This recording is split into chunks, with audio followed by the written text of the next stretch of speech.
Que é verdade que a parte mais delicada da demonstração é provar que a imagem de uma pequena bola é um conjunto aberto. E para provar isso, eu peguei uma bola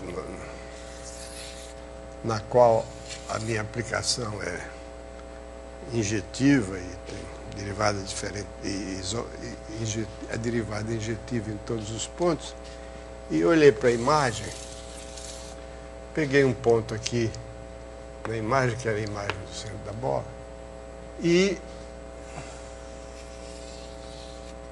tomei uma certa precaução de considerar duas bolas com centro naquele ponto, uma com raio epsilon, outra com raio 2 epsilon.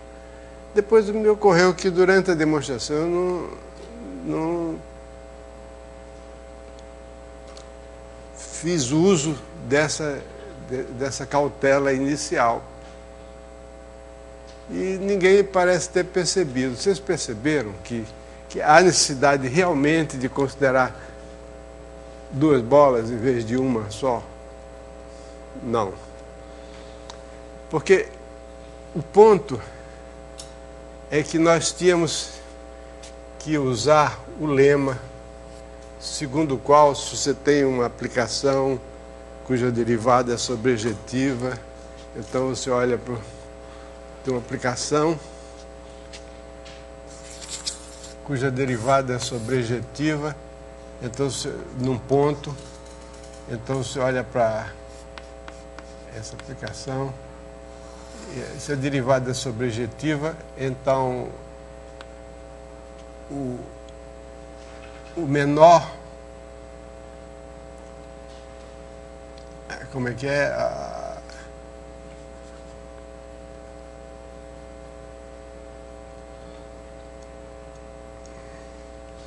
Então, o menor valor do módulo de f de x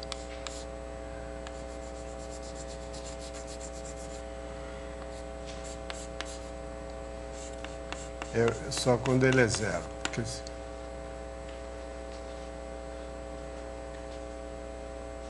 Porque se o f de A não for zero, então, como a derivada é sobrejetiva, vai existir um ponto aqui em que a função assume um valor com módulo menor do que o f de A. Se o f de A não for zero, zero é o menor valor do módulo possível, né? Como a derivada é sobrejetiva, a ideia de quando a derivada é sobrejetiva significa que na primeira aproximação de f, aqui na vizinhança desse ponto, ela é linear, como se fosse uma aplicação linear sobrejetiva. Então vai ter um ponto que está ali próximo. E a gente provou isso. Acontece que para que isso seja verdadeiro, é necessário que a gente esteja num conjunto aberto. A função esteja definida num conjunto aberto. Bom, só vamos dizer, as nossas funções são todas definidas no conjunto aberto. Não exatamente. Porque para provar que existe um mínimo, não é? Esse mínimo eu só posso garantir se eu estiver num compacto. No compacto é que eu tenho o mínimo para provar que existe eu tenho um ponto, quero provar que esse ponto é atingido, então eu olho para f de x menos q, se lembra? Então quero achar um x tal que isso aqui seja mínimo. Então só vai ser mínimo se for zero. Mas para ter essa questão da existência do mínimo, é preciso que eu esteja num compacto, para garantir que existe um mínimo ou um máximo, o mínimo e o máximo, pelo teorema de Weierstrass, que a função é contínua. Então, isso é uma coisa, eu estou chamando a atenção para esse ponto, não por causa da demonstração em si, porque está no livro certinho e tudo mais, é porque é um dilema que ocorre com certa frequência. Você quer provar que uma certa função atinge um mínimo, você precisa da compacidade, mas se você tem compacidade, exclui que seja um conjunto aberto. Se não é um conjunto aberto, então você não pode provar teoremas como esse aqui. Por exemplo, que o mínimo, você lembra, o gradiente tem que ser zero, no mínimo. O gradiente da função tem que ser zero no mínimo. E só é zero se esse ponto for um ponto interior. Já desde o primeiro ano de cálculo, a gente sabe que uma função pode assumir o mínimo num ponto, o máximo no outro, e a derivada não ser zero ali, porque esse ponto pode estar no bordo do domínio da função.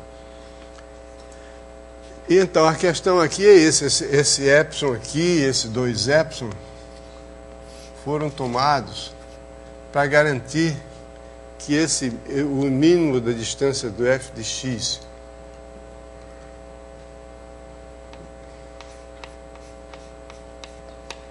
ao ponto f de A, ao ponto Q, que é o ponto de questão, não é atingido no bordo, porque os pontos do bordo estão a uma distância muito grande desse ponto aqui. Tem pontos daqui que estão mais próximos do que os pontos do bordo. Então, esse 2 epsilon foi tomado para isso. Vocês olhem ali no livro que verá com mais detalhes.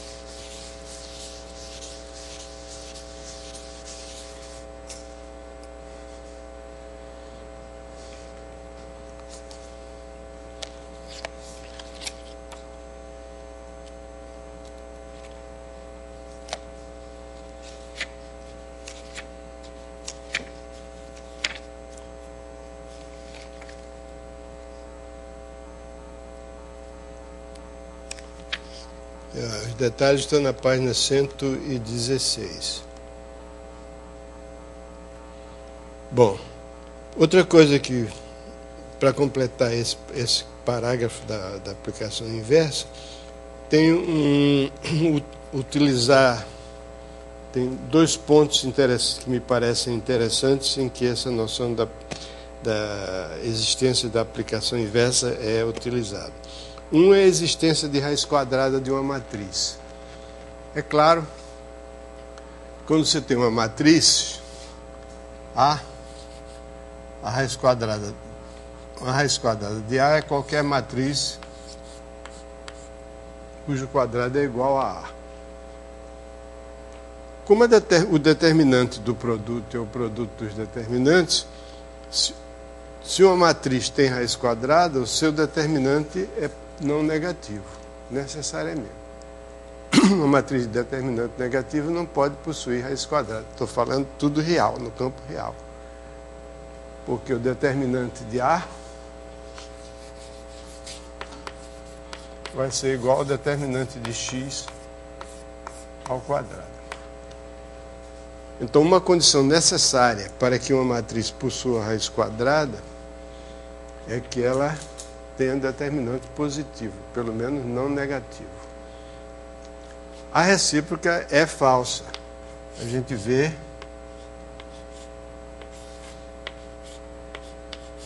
por exemplo, essa matriz aqui tem determinante positivo, o determinante dela é 1, mas essa matriz não tem raiz quadrada.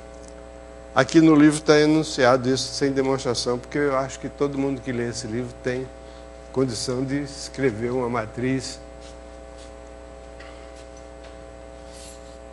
A, B, C, D, elevar ao quadrado, igualar a isso e ver que vai dar uma contradição simples de obter, né?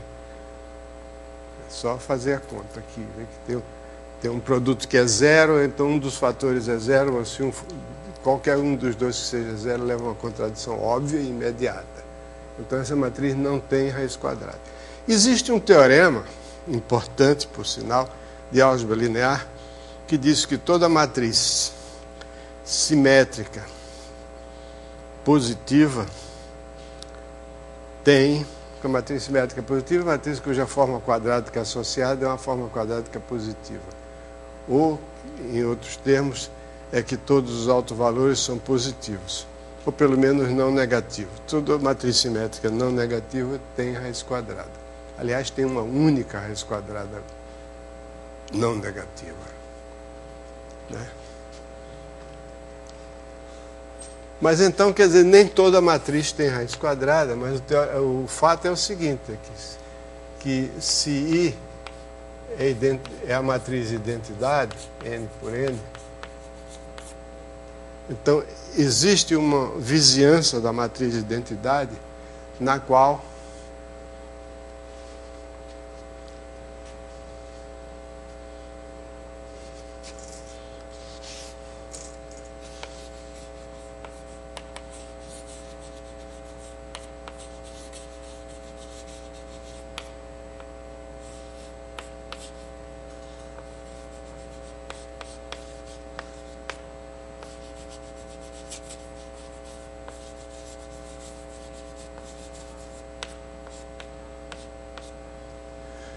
Existem abertos em Rn ao quadrado, ambos contendo a matriz identidade,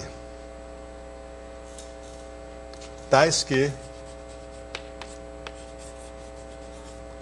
para toda matriz A pertencente a V, existe uma única matriz X pertencente a U, tal que X ao quadrado é igual a A.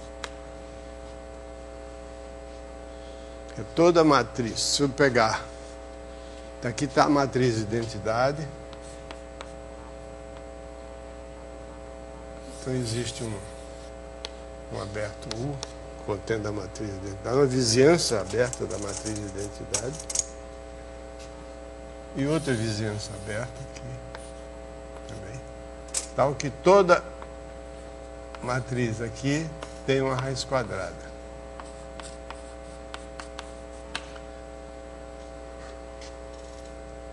Não só tem uma raiz quadrada, como essa raiz quadrada está em U, e ela é a única matriz em U cujo quadrado é igual a A. Mais ainda, que a aplicação, que a cada A leva em X, isso é meio esquisito, a notação está complicada, então eu vou botar para cada Y pertencente a V, existe um X tal que X2 igual a Y. E essa aplicação que leva Y em X é um difiomorfismo C infinito.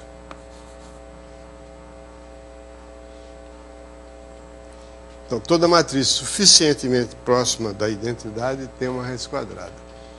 E essa raiz quadrada, se eu exigir que ela esteja também próxima da identidade, é única. E a aplicação que leva a cada matriz a sua raiz quadrada única, definida desse modo, é uma aplicação sem infinito. E isso resulta simplesmente do fato de que a aplicação das matrizes Rn2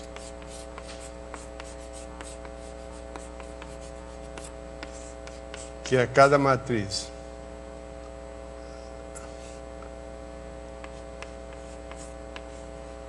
leva o seu quadrado, essa aplicação é uma aplicação sem infinito, que a cada matriz associa o quadrado dessa matriz, e sua derivada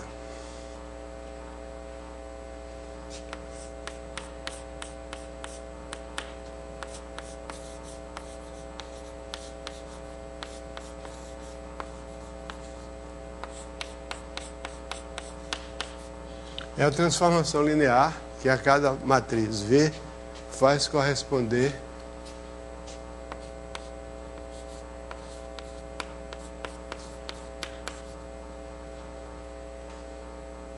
a famosa regra, derivada do produto. Derivada do primeiro fator vezes o segundo, mais o segundo vezes a derivada do primeiro, que para números reais, isso aqui é comutativo, fica 2x2, né? Multiplicação por 2x, desculpa, 2x. Então, em particular, para quando eu tomo a identidade, a derivada da transformação que leva cada matriz no seu quadrado, a derivada no ponto x igual a matriz de identidade, é simplesmente a multiplicação por 2. Consequentemente,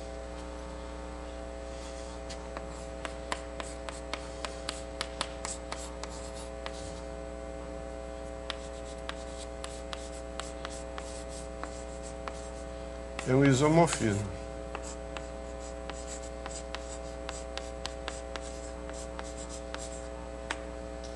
Então eu posso usar o teorema da aplicação inversa, e o teorema da aplicação inversa diz exatamente isso que está aqui.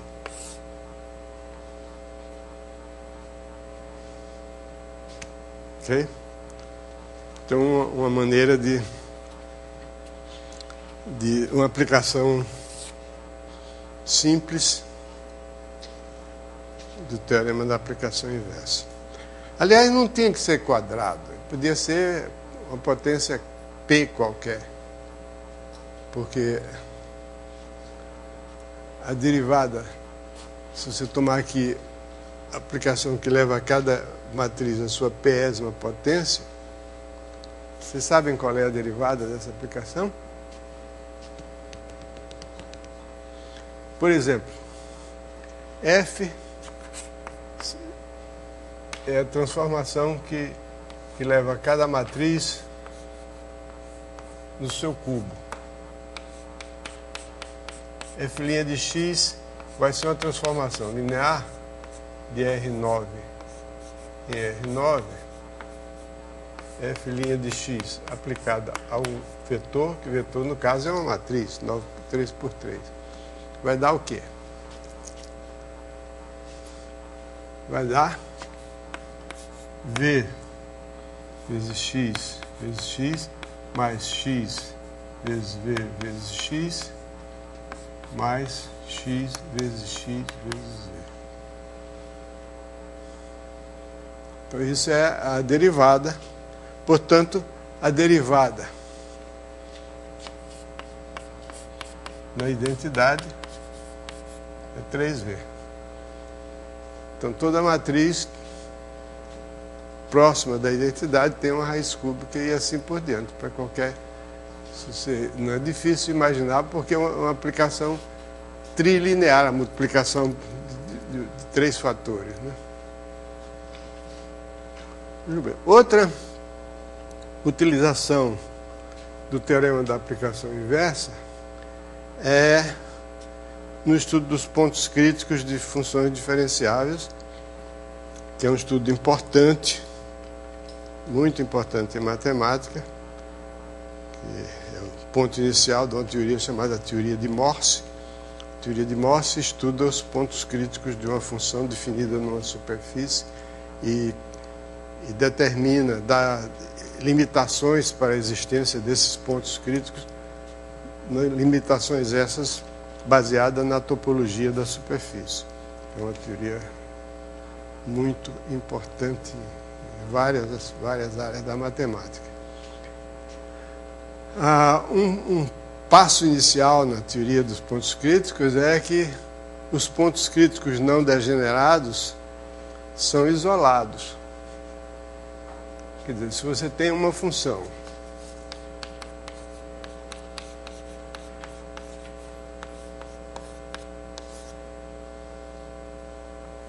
de classe C2, pelo menos,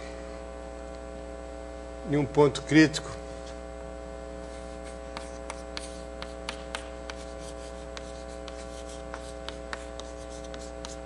então A é um ponto crítico, o gradiente é 0. Então, nesse ponto, a gente tem a forma quadrática hessiana.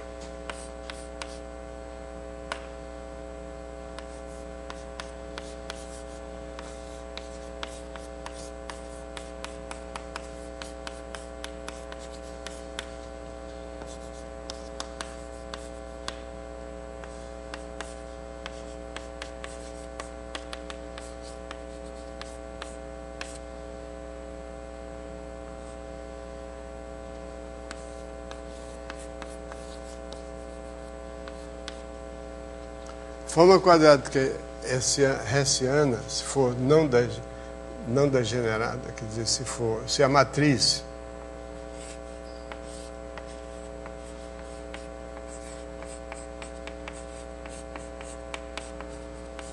for uma matriz invertível,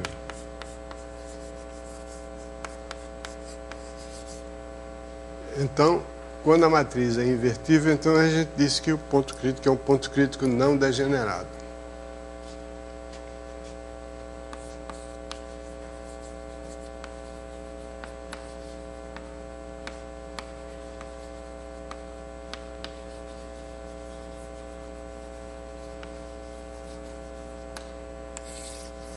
Um ponto crítico não degenerado é um ponto crítico no qual a matriz hessiana é uma matriz simétrica, invertível. Então, uma consequência do teorema da aplicação inversa é que os pontos críticos não degenerados são isolados.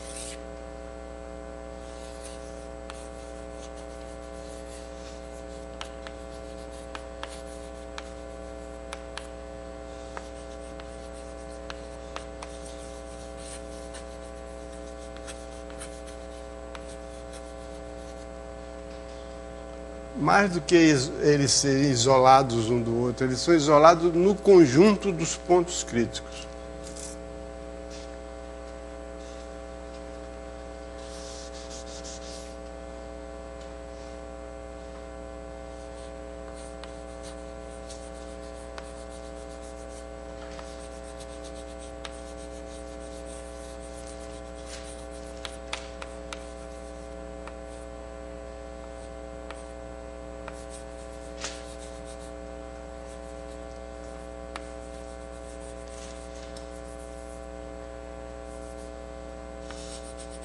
Um subconjunto isolado do conjunto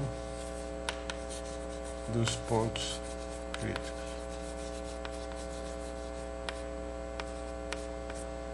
Significa o seguinte: se você tem um ponto crítico não degenerado, ele possui uma vizinhança na qual não há outros pontos críticos.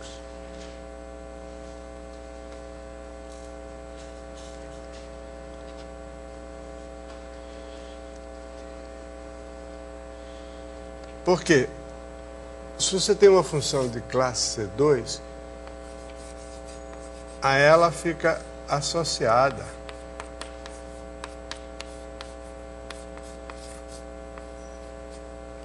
uma aplicação de U em Rm, onde M é a dimensão do espaço no qual U é aberto. É a aplicação gradiente, é um campo de vetores. Cada ponto associa o seu vetor gradiente, isso é uma aplicação. Os pontos críticos são os zeros dessa aplicação, quer dizer, são os pontos que são transformados por zero. Mas se o ponto crítico é não degenerado, então se você tem um ponto A, que é um ponto crítico não degenerado, então você tem o seguinte: no ponto A, o gradiente de f' no ponto A é uma aplicação, é uma transformação linear de Rm em Rm, como toda derivada de uma aplicação de classe C1. A função originalmente era de classe C2, então o gradiente é uma aplicação de classe C1. E então dizer que o ponto crítico é não degenerado significa dizer que essa aplicação aqui, a derivada dela é um isomorfismo.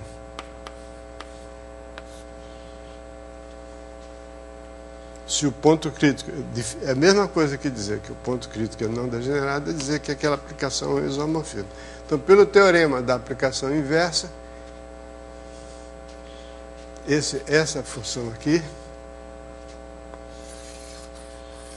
cuja derivada é um isomorfismo,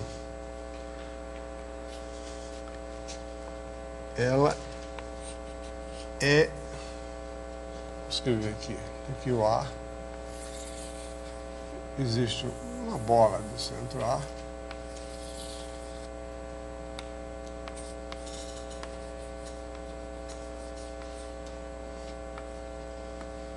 o A é transformado no zero, né? O gradiente de f no ponto A é igual a zero. Então, existe uma vizinhança na qual essa função é injetiva, na verdade é um diffeomorfismo sobre uma vizinhança do zero, significa que nenhum outro ponto além do A pode ser transformado no zero. Quer dizer, para todo x dessa vizinhança diferente de A, então o gradiente de f no ponto x é diferente do gradiente de f no ponto A, que é zero. Significa que o zero o A é um ponto isolado no conjunto dos pontos críticos. Ok? Em particular, quando a gente estudar superfícies e aplicações diferenciáveis entre superfícies, ou funções diferenciáveis definidas numa superfície, que a gente verá nas próximas aulas, a gente vai ver que quando uma superfície é compacta, e você tem uma aplicação, uma função cujos pontos críticos são todos não degenerados, então essa função só tem um número finito de pontos críticos. O exemplo clássico, tem dois exemplos clássicos. O exemplo mais interessante é o exemplo clássico mesmo, né? Você imagina um toro situado no espaço R3 e a função altura. A função altura é a função que leva o ponto de coordenadas x, y, z no número z. Então, essa função restrita ao toro, ela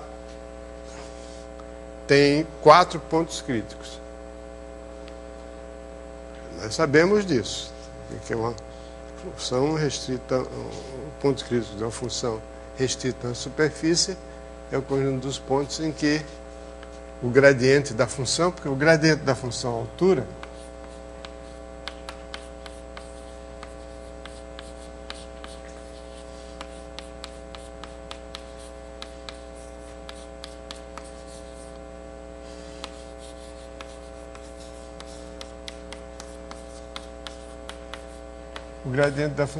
é o vetor cujas coordenadas são 0, 0 e 1, quer dizer, o vetor unitário vertical. Os pontos críticos dessa função são os pontos em que o espaço tangente da função restrita aqui é o conjunto dos pontos em que o espaço tangente é perpendicular ao gradiente. Então tem 4 pontos críticos, que são esse ponto aqui, que é um ponto de máximo, esse ponto aqui, que é um ponto de mínimo, e esses 2 pontos aqui, que são pontos de sela. Pontos de sela porque a própria superfície é o gráfico da função, né?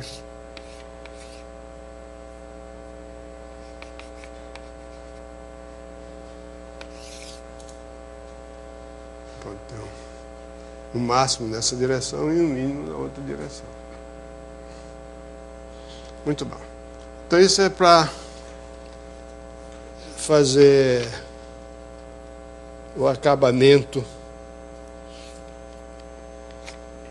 dessa parte da função inversa. Agora nós vamos falar de funções implícitas, várias funções implícitas. Quando nós estudamos funções de uma variável, não havia, estritamente falando, do ponto de vista estritamente matemático, não havia necessidade de estudar o capítulo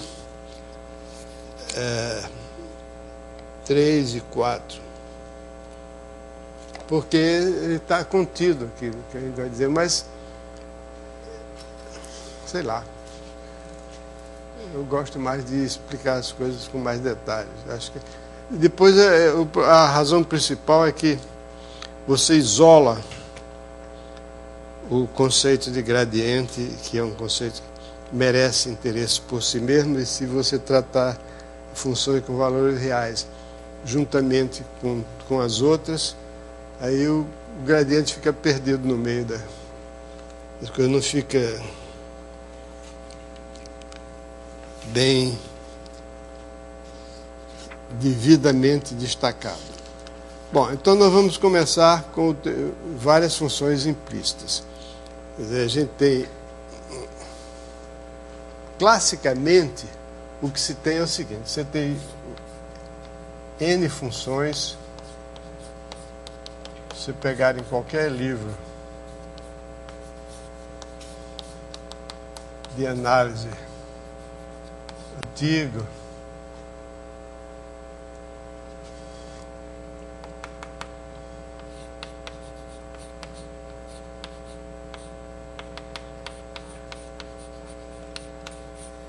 o tratamento é esse aqui que eu vou explicar para vocês. Então você tem N funções de M mais N variáveis. por uma questão didática, eu separo o nome das variáveis. As primeiras m eu chamo de x e a segunda de y, mas como eu já chamei a atenção antes, quando y era um só, esses y podiam estar aqui no meio dos outros, mas separando fica mais claro. Não tem problema nenhum. Então, você tem uma série de constantes. E aqui é um sistema de m mais n equações de n equações com m mais n incógnitas. E o problema é o problema de resolver esse sistema. É claro que o sistema em geral ou não tem solução, ou se tiver solução é indeterminado. Tem várias soluções. E a ideia clássica que está por trás de tudo isso é o seguinte: é que ao impor essas n condições aqui, nós estamos, com isso, definindo os y como funções do x. Quer dizer, ao impor que achar o x e y de tal modo que essas n igualdades sejam verdadeiras, o x, o y é função do x. Quer dizer, existe um único conjunto de n funções de y como função de x que cumpre isso. E essas funções, se as fi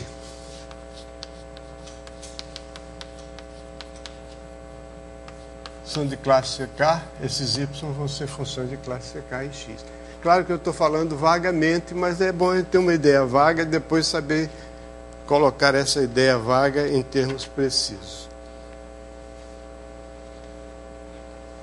E o interessante é que ao provar que essas y são funções de x, a gente pode calcular as derivadas parciais dessas funções y e função de x sem conhecer a função explicitamente, como a gente já tinha feito no caso de n igual a 1, que a gente tinha mostrado que existia uma função xi e que a gente sabia calcular as derivadas parciais de xi sem precisar conhecer xi em termos dos dados. Bom, a pedra de toque dessa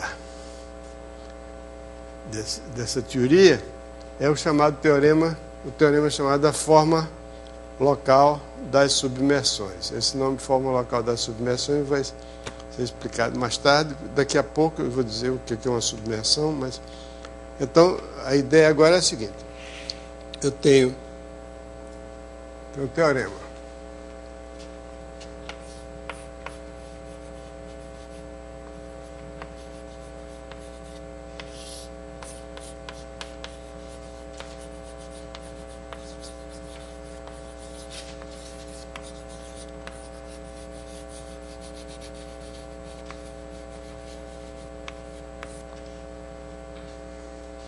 Esse teorema põe em termos geométricos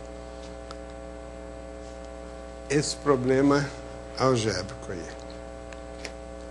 Tá, tem uma figura aqui que no meu livro Curso de Análise, volume 2, eu digo que é mais importante entender a figura do que entender a demonstração do teorema. O teorema é o seguinte: suponha que eu tenha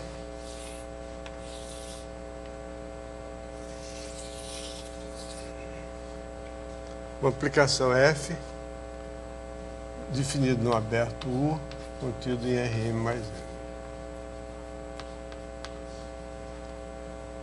Então, os pontos de Rm mais N são escritos da forma x, y.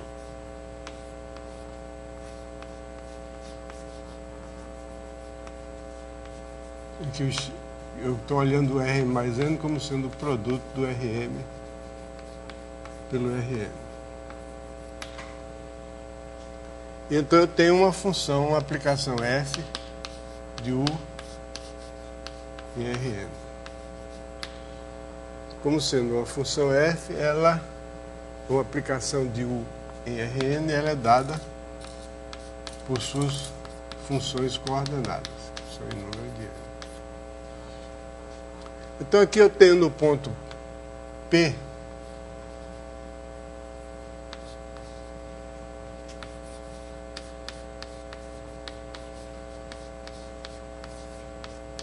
Bem entendido. A é um ponto em Rm e B em Rn. P um par AB. Eu suponho que a F é de classe CK. K pelo menos igual a 1. Maior do que ou igual a 1. Então, nesse ponto,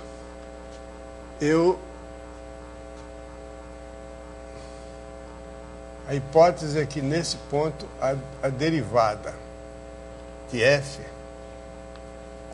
que é uma aplicação de Rm mais N e Rn, é uma aplicação linear sobrejetiva. Sobrejetiva significa a matriz da derivada, a derivada da aplicação de Rm, a derivada F' de T é uma transformação linear de Rm mais N em Rn. Como tal, ela possui uma matriz que é uma matriz N por M mais N. Quer dizer, é uma matriz que tem N linhas e M mais N colunas. Então, a matriz jacobiana de F, que é a matriz dessa transformação linear, é uma matriz assim desse tipo. Ela tem mais colunas do que linhas. As colunas... As linhas são os gradientes das funções f1, f2 e fn. Então,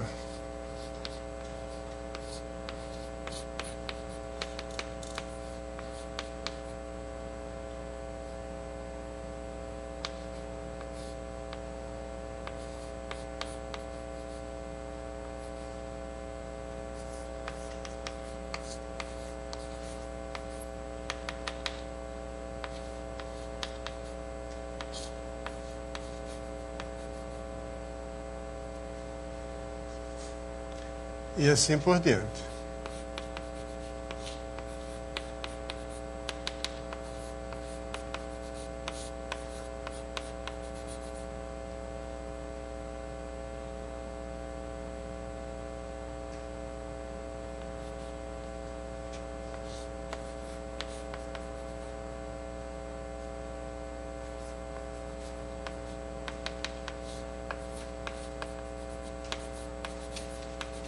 Essas derivadas sendo todas calculadas no ponto A, no ponto P.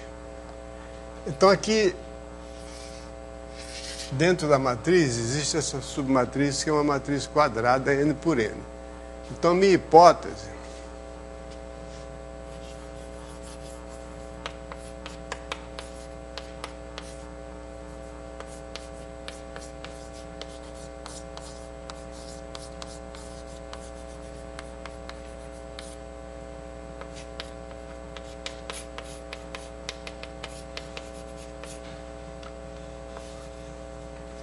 é que a matriz dFi sobre dYj no ponto P seja invertível, que exista a inversa.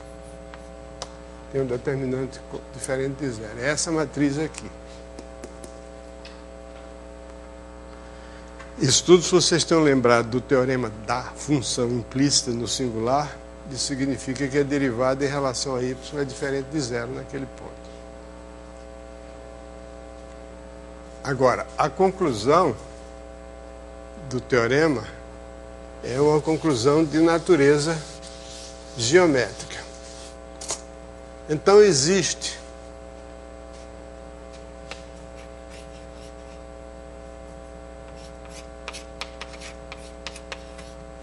um difiomorfismo. Agora eu vou introduzir uma palavra.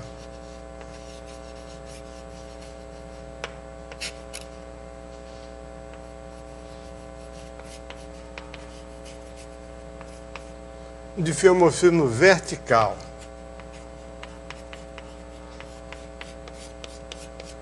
Eu digo já o que é.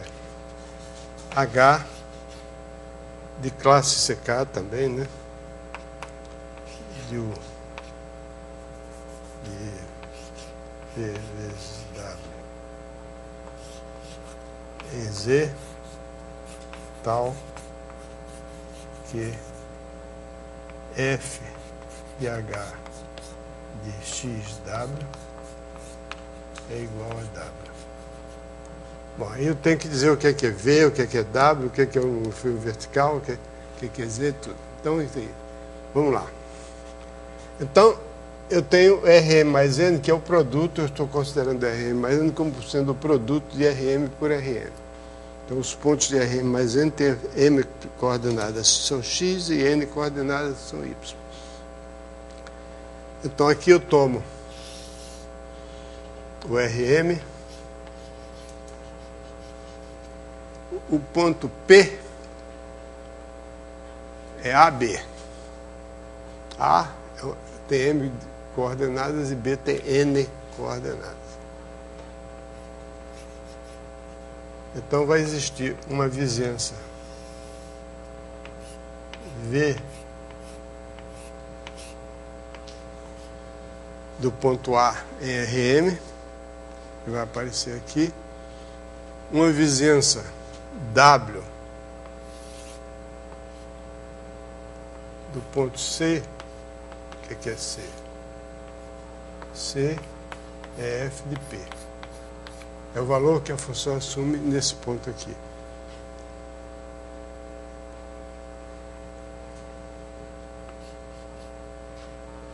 E um difiomorfismo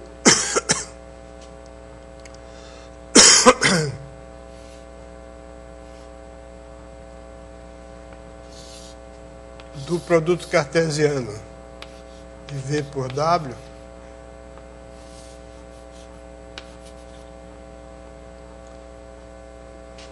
sobre um Z. O que é Z? Z é um aberto contendo P, mas é um aberto que é a imagem de um retângulo de um produto cartesiano por um difiomorfismo vertical. Então, pela maneira como vocês estão me vendo desenhando aqui, já dá para ter uma ideia do que é um difiomorfismo vertical. É um difiomorfismo vertical, significa que H de XY vai ser X e outra coisa, H2 de XY. A primeira coordenada, as primeiras M coordenadas se mantêm constantes, de modo que esse difiomorfismo pega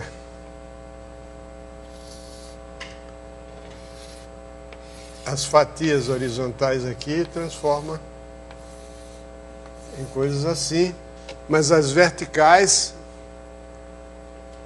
daqui o W, daqui o V, são mantidas retinhas e incólumes. Estou desenhando separada porque elas estão em alturas diferentes, mas a projeção delas é a mesma aqui. Então, veja, eu já expliquei tudo. O que é um difiomorfismo vertical? É um difiomorfismo que só mexe com...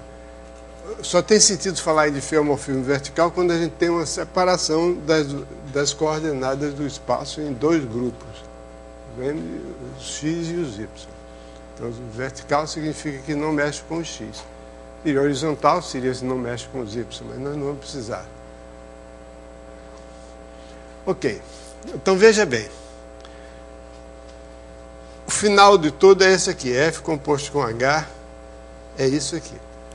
Então o que isso significa? Vamos olhar para essa coisa em termos de figura, depois a demonstração vem em seguida, a demonstração não tem problema nenhum. O importante é entender o que isso quer dizer. Isso quer dizer o seguinte: se nós temos uma aplicação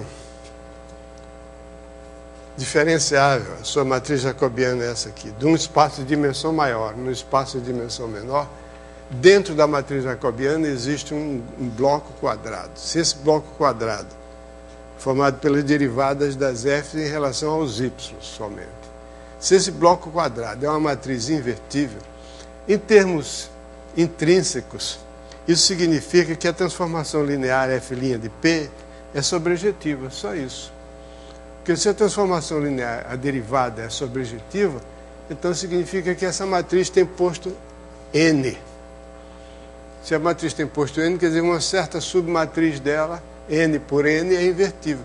Que pode não estar exatamente se essa submatriz N por N aqui formada pelas N últimas colunas. Poderia as colunas estarem espalhadas aí. Mas a gente faz uma mudança de coordenadas, mudança nem mudança de coordenadas, mudança do nome das coordenadas.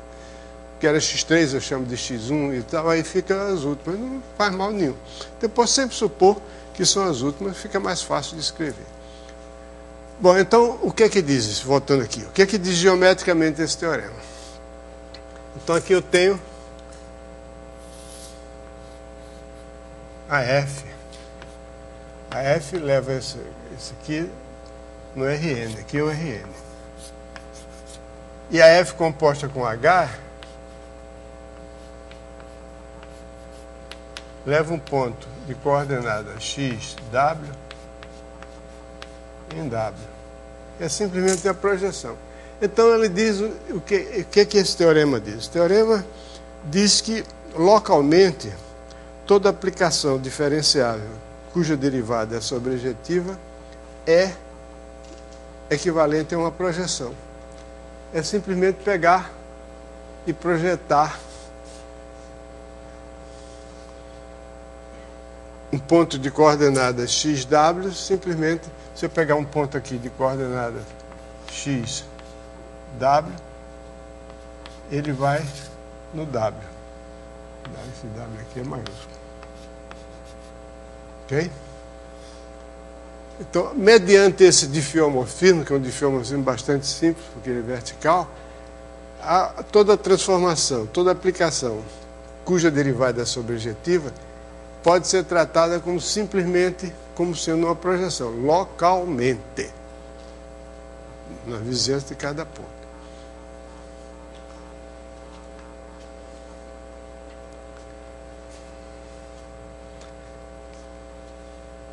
E o que é que eu posso explicar para os meus antepassados sobre o teorema das funções implícitas, da forma como ele dizia? Aqui no livro, no final desse parágrafo, tem uma pequena parte que é a hora da saudade, que diz assim, a abordagem clássica do teorema das funções implícitas, você vê como é que era nos livros por onde eu aprendi essas coisas. Inicialmente, depois eu tomei contato com as versões modernas, não fui eu que inventei a versão moderna,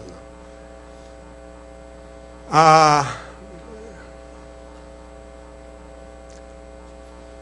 Essa forma geométrica, que eu acho que é essencial para a pessoa entender o significado desse teorema, mostra que o teorema das funções implícitas agora fica claro. Se eu pegar um número C aqui, por exemplo, se é derivada sobrejetiva, eu estabeleço esse diffeomorfismo, então o conjunto das funções dos pontos xw que são transformados em C são simplesmente os pontos que têm coordenadas xc. Quer dizer, ou cx, perdão, xc.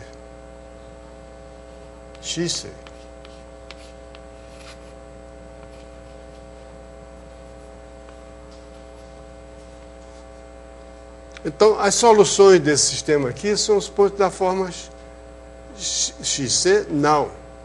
São os pontos que são transformados, são os pontos que provêm desse aqui. Então, são os pontos da forma x, h2 de x, y, x.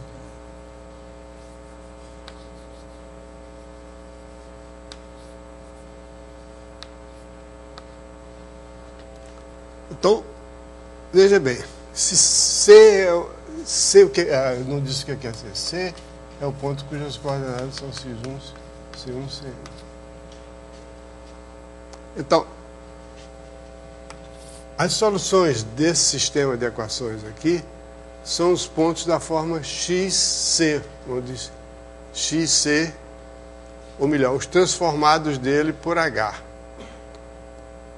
São os transformados por H, ou seja, são os pontos da forma x, H2 de xc.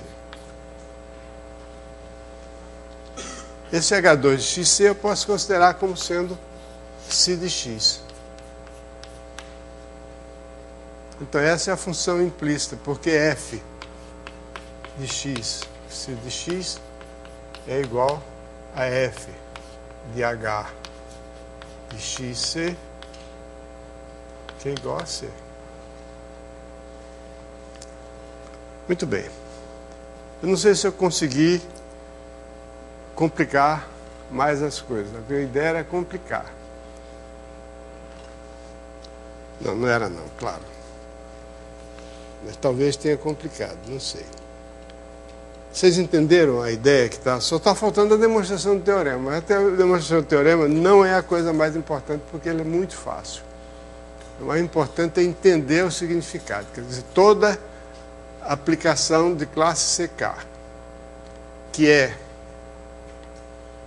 que tem derivada sobrejetiva num ponto, mediante uma mudança de coordenadas. Isso aqui eu posso e devo, é importante interpretar isso aqui, esse difiomorfismo H, como sendo uma mudança de coordenadas. Ou seja, que as coordenadas de um ponto deixam de ser as coordenadas originais dele, passam a ser as coordenadas da sua imagem aqui. Em termos de se as coordenadas dele são essas aqui, então a f é simplesmente a projeção na segunda coordenada. Então, localmente, toda aplicação cuja derivada é sobrejetiva é uma projeção. E para não dizer aplicação cuja derivada é sobrejetiva, a gente chama submersão. Uma submersão é uma aplicação diferenciável cuja derivada é sobrejetiva em todos os pontos. Isso é o que se chama submersão. Existe um conceito análogo, que é o conceito de imersão, que nós vamos ver na próxima aula, que é o dual. O conceito dual. É uma aplicação cuja derivada é injetiva em todos os pontos. Isso é uma imersão. Bom, que tal agora demonstrar o teorema?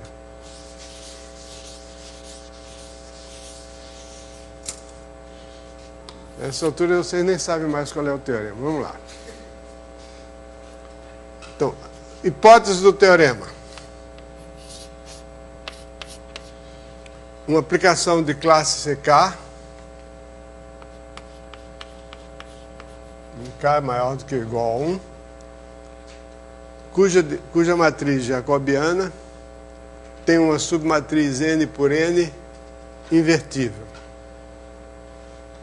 Então, dada essa situação, existe um difiomorfismo H de V vezes W em Z, tal que F composta com H é igual à projeção na segunda coordenada. O que é V? V é uma vizinhança do... o ponto onde a derivada é suposta sobrejetiva é o ponto AB, P igual a AB, e A é uma vizinhança... V é uma vizinhança de A em Rm, W é a vizinhança de C, que é o valor da função no ponto C. Então, existe um difiomorfismo tal que isso aqui é verdadeiro. Bom, para provar que existe esse difiomorfismo, eu começo tomando o que vai ser o inverso dele. Então, defino demonstração.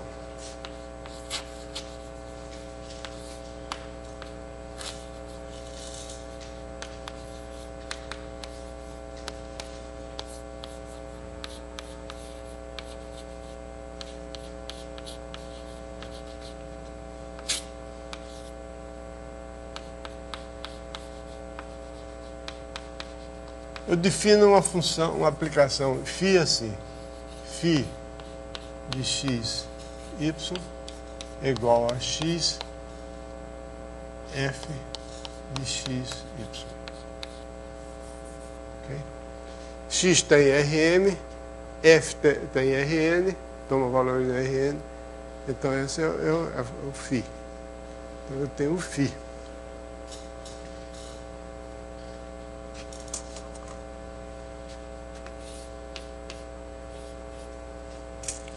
Agora é só ver qual é a matriz jacobiana da φ.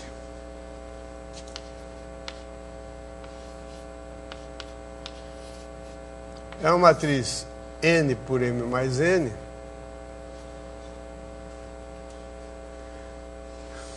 cujas linhas são as derivadas, são os gradientes das funções derivadas. as primeiras N linhas e M linhas e N colunas são iguais a zero. Aqui. Não, perdão, são iguais a 1. A matriz de identidade, desculpe. Aqui é que vai dar zero, porque o x não depende do y. Então, quando tomar as derivadas do x em relação a y, y2, yn, etc., vai dar tudo zero. Então, aqui é zero. Aqui vão aparecer as derivadas das FIs, tá? Em relação aos xj. Então, vai ser uma certa matriz. Esse A aqui no livro está um A de matriz, que é um A mais gordinho, mas não é aquele A dali, não. Eu vou botar um M aqui. Também M já botei. Vou botar, sei lá, alfa. E aqui um beta. Não importa. Não, aqui exatamente não é beta, não. Aqui vai dar exatamente a matriz DFI sobre DYJ. Não é isso?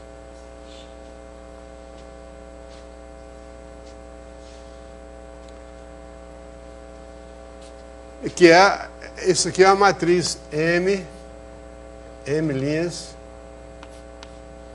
N linhas, M mais N colunas. Isso aqui é a matriz N por N. Então a matriz jacobiana do φ é essa matriz M mais N por N mais N. Esse aqui. Desculpe.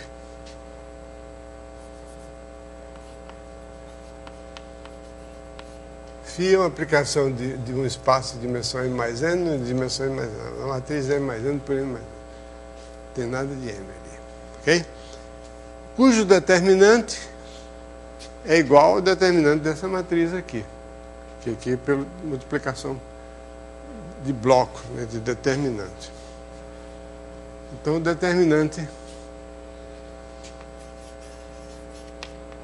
de J de φ é igual ao determinante de I, que é 1, é o determinante de DFI sobre DYJ,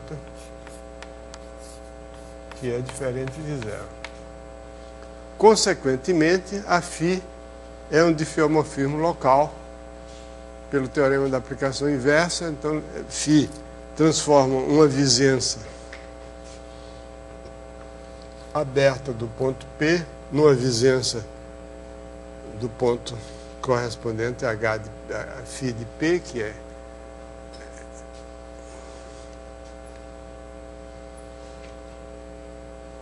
A, C,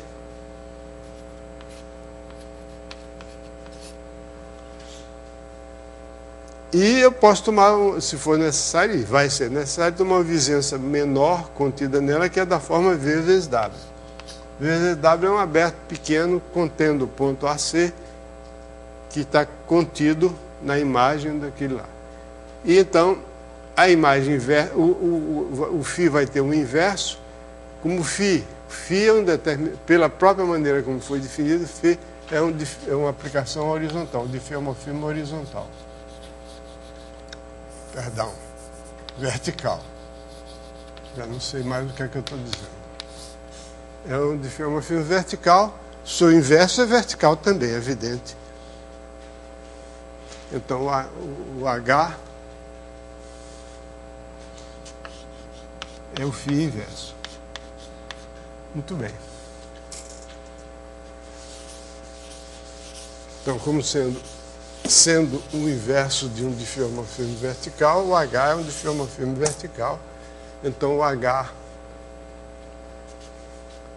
de XW, vou escrever logo aqui, H de XW, onde XW é qualquer ponto aqui, eu tenho qualquer ponto aqui é XW, onde X está em V e W está em W.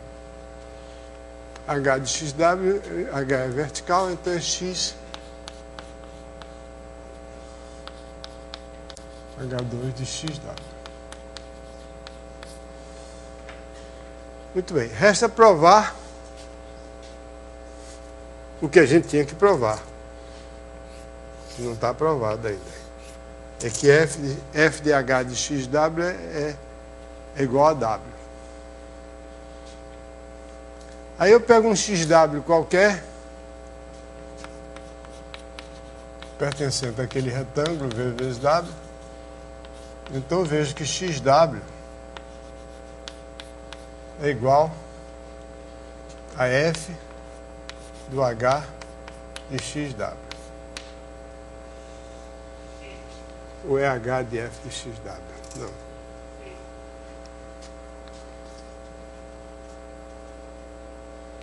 É f de h de xw.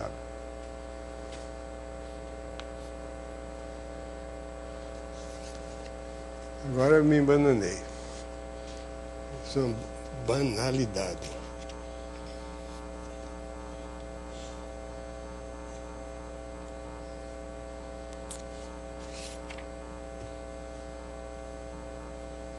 Perdão, não é de f, que eu estou maluco. Φ de h de xw.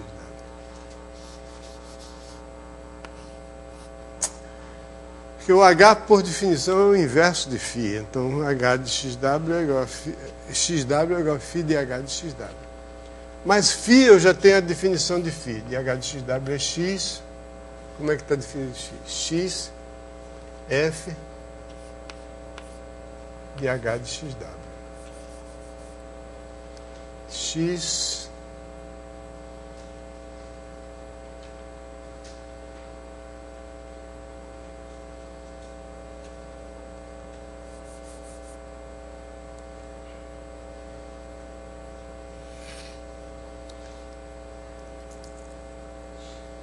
H de XW perdão, vamos escrever φ de x H2 de XW. Mas φ é x, φ de x, o que é que ele define? X, f de x, w. Pronto. Não, f de h de xw.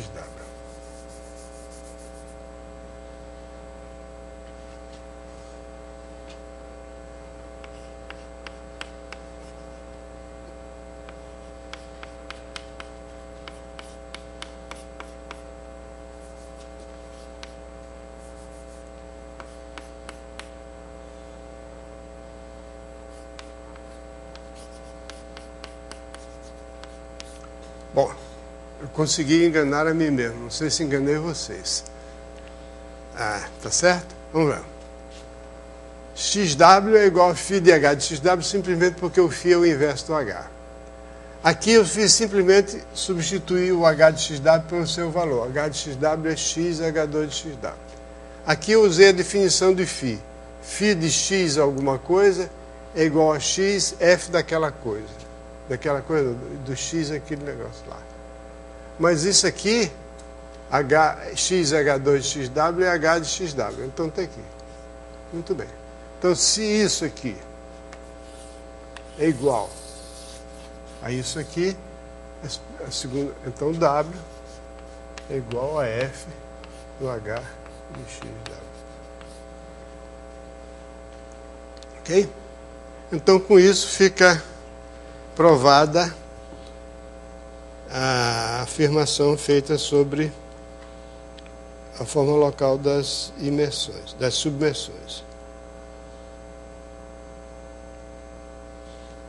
Bom, então essa forma local das submersões está aqui enunciada em termos de coordenadas e tal, mas eu podia, como eu já fiz, já mencionei para vocês antes, simplesmente substituir aquela hipótese aqui por essa forma mais elegante da hipótese.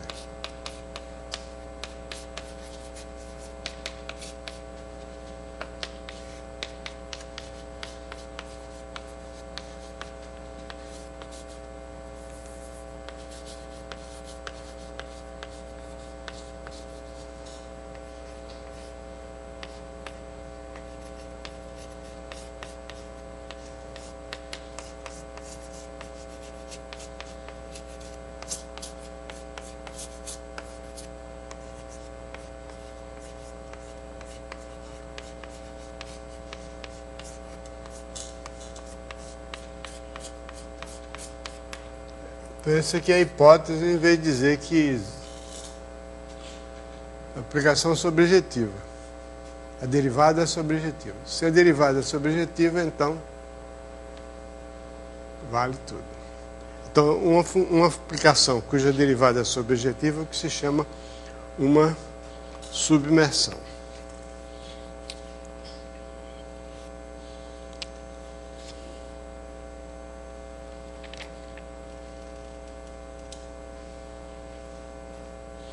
Aqui tem uma utilização bastante simples desse teorema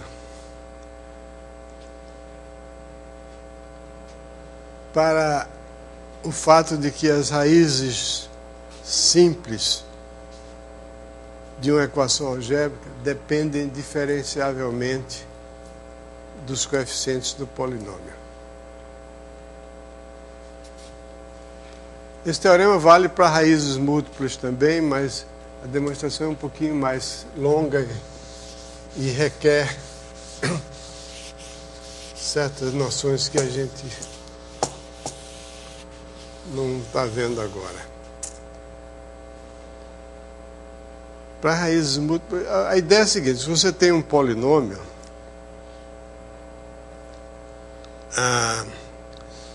as raízes do polinômio dependem dos coeficientes do polinômio, claro, né? Portanto, ela pode ser considerada como funções desses coeficientes. E nessa dependência, quer dizer, se você variar os coeficientes um pouquinho, as raízes variam também um pouquinho. Isso não é bem verdade para raízes múltiplas, porque você pode ter uma raiz múltipla, por exemplo, x2 igual a zero. A única raiz desse polinômio é x igual a zero, uma raiz dupla. Aí você modifica um pouquinho, pois x2 igual a 0,1, 0,01, um centésimo. Aí você tem duas raízes, que é mais um décimo e menos um décimo. Então, como é que essas duas raízes dependem diferenciavelmente do coeficiente que é 1, né? Os coeficientes da primeira seriam 1 e 0, agora seria 1 e outra coisa, e 0,01. Então, para raízes múltiplas é complicado. Você tem que dar um enunciado que leve em conta que quando você toma um polinômio que tem uma raiz múltipla e você varia um pouquinho os coeficientes do polinômio, cada raiz múltipla se transforma, explode, se transforma, se for uma multiplicidade K, explode e vira K raízes simples. Ou então K menos 2 raízes simples e uma raiz dupla, sei lá. Né? Pode acontecer um monte de coisa. Então é um teorema muito mais delicado. Para evitar essas considerações de caso, que aliás são tratadas no livrão, o curso de análise volume 2 trata isso. Deixa eu explicar para vocês uma coisa. Eu escrevi 3 livros de análise. Um se chama Análise no Espaço RN, outro se chama Curso de Análise, outro se chama Análise Real. Nós estamos vendo uma análise real. Cada um deles tem uma abordagem diferente, é como se fosse escrito por 3 pessoas diferentes. O conteúdo é mais ou menos o mesmo, mas o Análise no Espaço RN é uma apresentação enxuta, que era originalmente para servir de introdução a um livro de variedades diferenciáveis que nunca foi escrito. Ou melhor, foi escrito, mas nunca foi completado. Ficou pela metade. Está publicado, mas não era o que eu queria publicar tudo. O outro curso de análise é inspirado nos livros clássicos de análise dos nossos antepassados, em que você punha um bocado de coisa só para mostrar aos leitores o que é essencial, o que eles devem aprender, independentemente de estar fazendo curso ou não estar fazendo curso, que é aprender análise por aprender análise mesmo. E depois esse livro Análise Real, ele é mais dedicado ao ensino. Quer dizer, quais são as coisas básicas de análise que são fundamentais e que você pode ensinar num período curto, relativamente curto. Ele contém coisas que não tem no livro grossão. Isso reflete, em particular, o fato de que ele foi escrito mais tarde, o autor tinha um pouco mais de experiência. Mas deixa lá. Então esse assunto é tratado com mais completeza. Você notou que as pessoas não têm coragem de dizer o nome certo? Completeza. Difícil você encontrar uma pessoa que diga certo. O português correto é completeza. Você diz completude, completicidade. Aí, né? Correto é completeza. Rico, riqueza. Pobre, pobreza. Belo, beleza. Completo, completeza. Bom, tem aqui um polinômio. Tem um polinômio P de Z.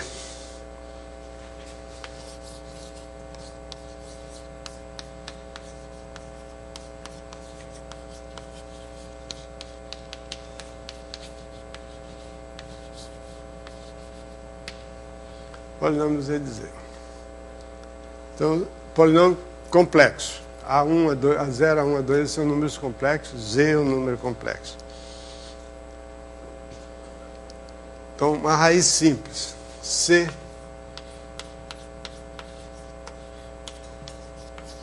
chama-se uma raiz simples.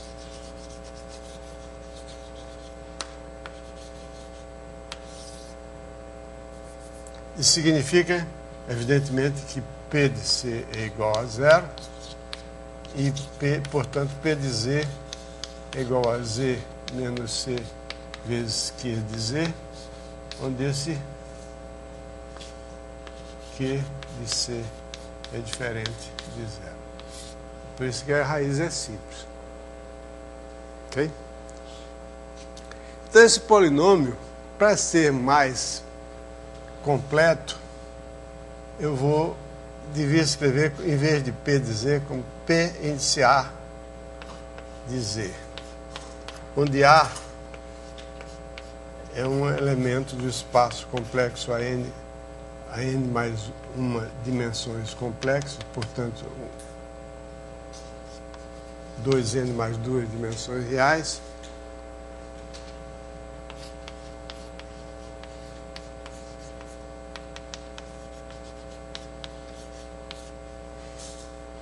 É uma função. Agora eu estou olhando para ele como função dos coeficientes também, porque eu quero estudar o que é que eu quero estudar. Eu tenho uma raiz simples e quero mostrar que essa raiz simples depende diferenciavelmente dos coeficientes do polinômio. Então eu olho para esse polinômio, por uma deferência especial, eu coloco o A como índice. Devo botar P de A, Z, mas põe P índice A de Z para dizer que é um polinômio mesmo de Z. Aí, por causa disso, eu vejo que a derivada... Então, P pode ser considerado como sendo uma função de R de C, N mais 2 em C. Ou seja, R 2N mais 2 em C.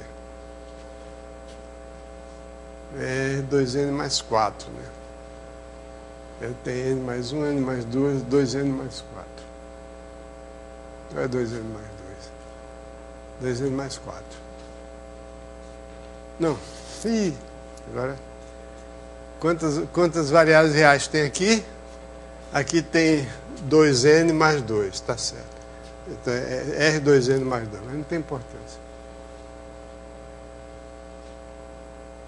Então é C, N mais 1. Não. Aqui tem N mais 1 vezes 2 é 2N mais 2, 2N mais 4. Né?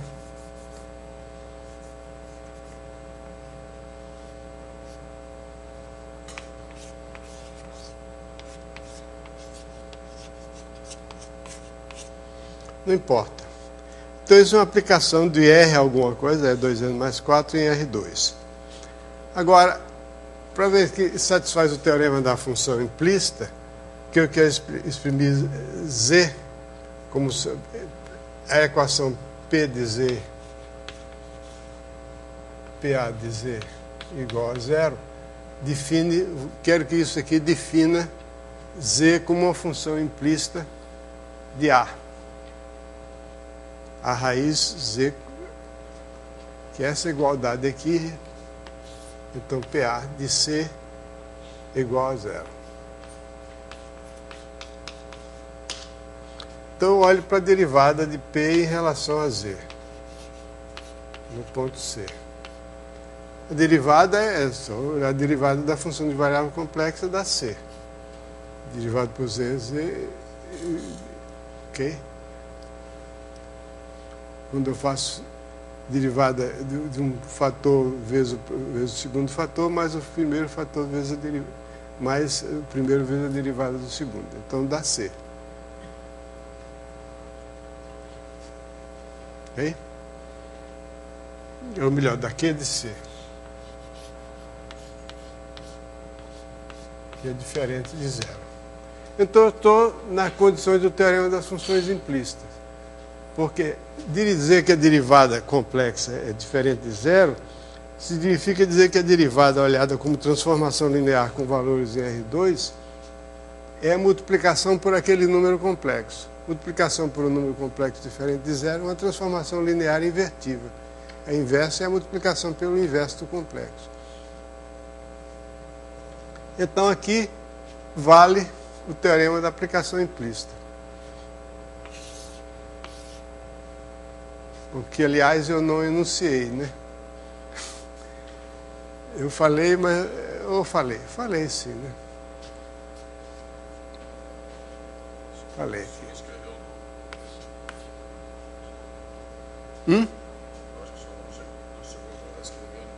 Não cheguei a escrever? Tá bom, vou escrever. O que acontece é o seguinte, devido ao teorema da forma local das imersões,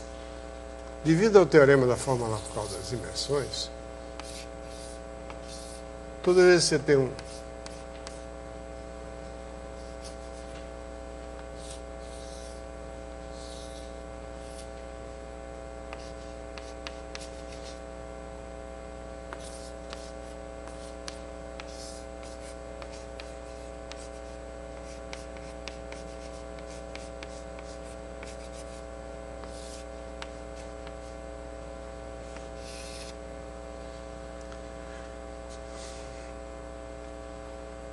a equação f de x, y igual a c, onde c é o valor da função naquele ponto ali, ponto que nós começamos, ponto AB, define, isso aqui significa que x, y pertence, eu vou olhar para isso aqui, eu usei, Z interseção a imagem inversa de C.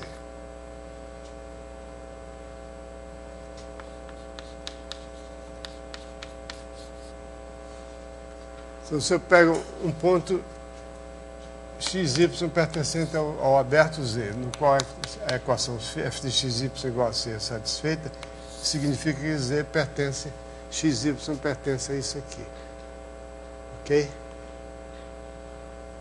Então, esse XY é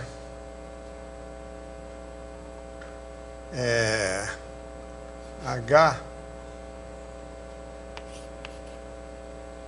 do φ de XY, que é igual a H, que é o φ de X, F de XY, que é igual a X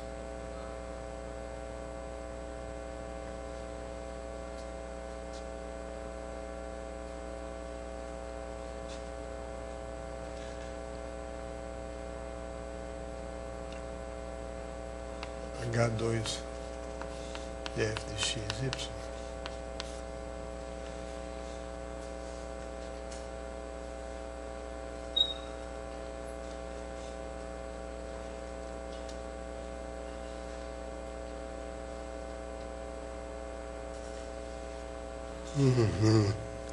Quer dizer que nessas condições, essa equação f de xy igual a c obriga que o ponto xy está aqui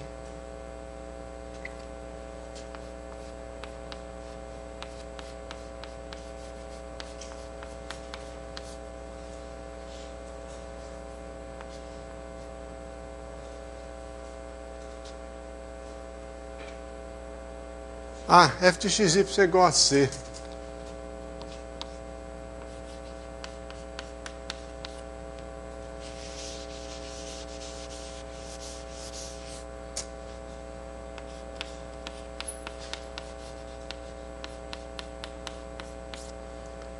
Então, essa condição aqui equivale a dizer que o y é igual a H2 de xc. E eu chamo de xi de x igual a H2 de xc. Então, esse xi fica assim definido como sendo a única função de v em Rn, em W, tal que f de x, c de x é igual a c.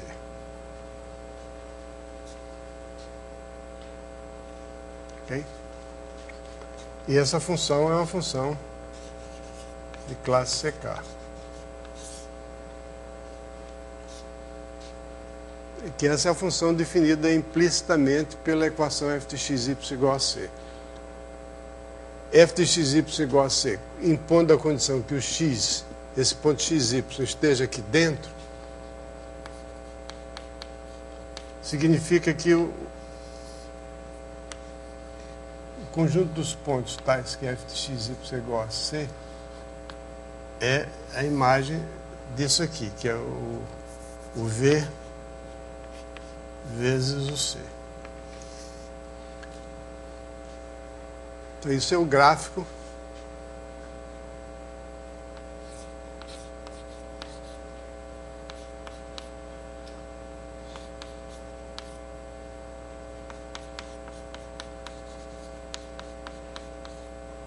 Então, esse conjunto aqui, a f inverso de c interseção z é o gráfico de xi. Que os pontos que estão aqui são os pontos da forma x, xi de x. E o xi é H2 de xc. Você pega um ponto aqui, xc, e o H2 de xc é esse ponto aqui. É a abscissa, digamos, a ordenada desse ponto aqui, que está na mesma vertical. E essa ordenada dele eu chamo de xi de x. Então, essa é a aplicação implicitamente definida pela igualdade de f de xy igual a c. Bom, voltando aqui, então eu tenho nessa situação em que a derivada é um isomorfismo, por consequência, existe uma vizinhança do ponto C, na qual, para cada ponto dessa vizinhança, existe uma vizinhança do zero. Desculpe. Existe uma vizinhança desse ponto a 0, a 1, a n, ponto A, tal que para todo ponto aqui, a raiz da equação é P de A0 a 0 N, esse aqui igual a 0, essa equação aqui P a dizer igual a 0, depende diferenciavelmente desses N parâmetros A0, A1, A2, A N. Bom, na próxima aula eu explico melhor isso aí.